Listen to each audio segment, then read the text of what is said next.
Let's begin getting into this, what I consider to be an amazing application.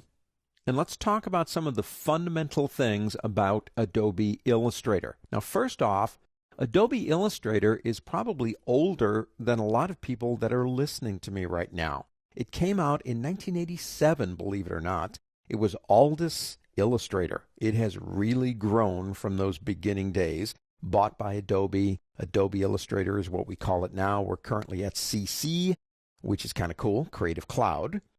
We're here to talk about fundamental differences. Many times at university, I'll have a student come up to me and they'll say, well, Professor, I've got Adobe Photoshop and I love it. I use it all the time. And why do I need Adobe Illustrator? Because you're showing me this cat here. And, I'm pretty good. I could paint that in Adobe Photoshop. I wouldn't disagree with that. I could make this in Adobe Photoshop. The fundamental difference between something done and created digitally, like with a digital camera, and opened in Photoshop, and something done in Illustrator is how it's built. Now, I have two things open, Gato, El Gato, the cat, and Flowers PSD. If you want to check these out, they are in your working folder. That's fine. But what I want to talk about is what's the difference between them. Now, this is a photograph taken with my digital camera. It is open in Adobe Illustrator, and that's fine. But I think most of us know this, but I'm going to do it anyway.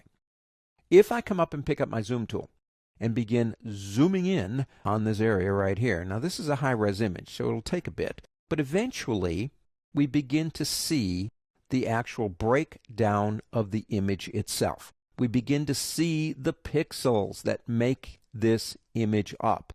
Now, whether you know this or not, and I think you do, an image that's a photograph is built up and it's resolution dependent.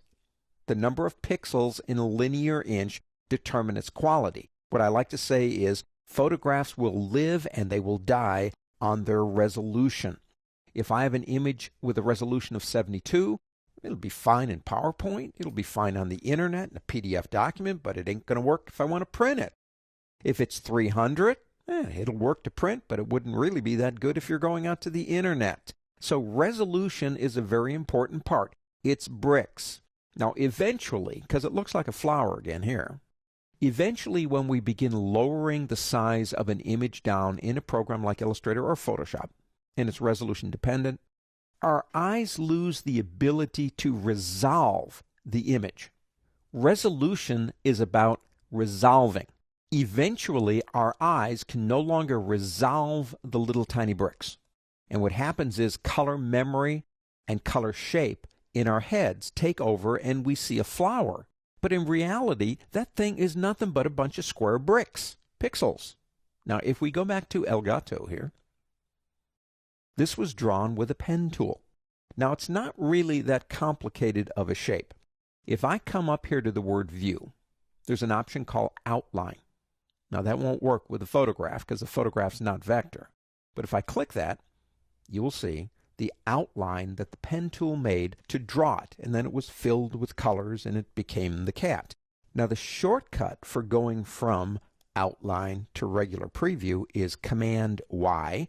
That's Command Y on a Macintosh or Control Y in Windows. Either way, it's going to work.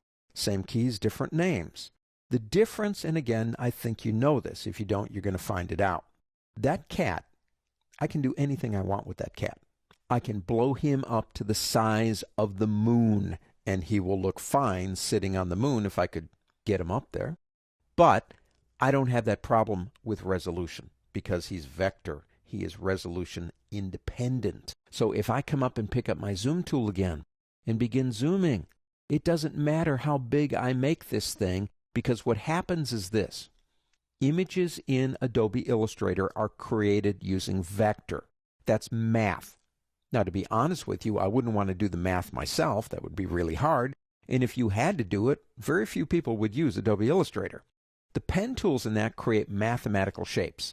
As they change size, the math is redrawing the shape, which makes them resolution independent. Now, here's another thing to consider. If you're working with a photograph, you add twice as many bricks to that wall in a sense. You're increasing the number of pixels. You're going to make that file huge.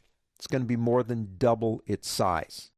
If I decide to make this guy bigger, appreciably it's not going to change the size of the file, because by making the file bigger, I'm just simply changing the math to achieve that goal. Adobe Illustrator is resolution independent. Adobe Photoshop is resolution dependent. So Illustrator, logos, clip art. I do all my logos in Illustrator because I can then take that logo and put it on a business card or put it on a billboard, and it won't make any difference. I use Photoshop for the other stuff. Well, for photographs. And I love both programs, but both live in different worlds.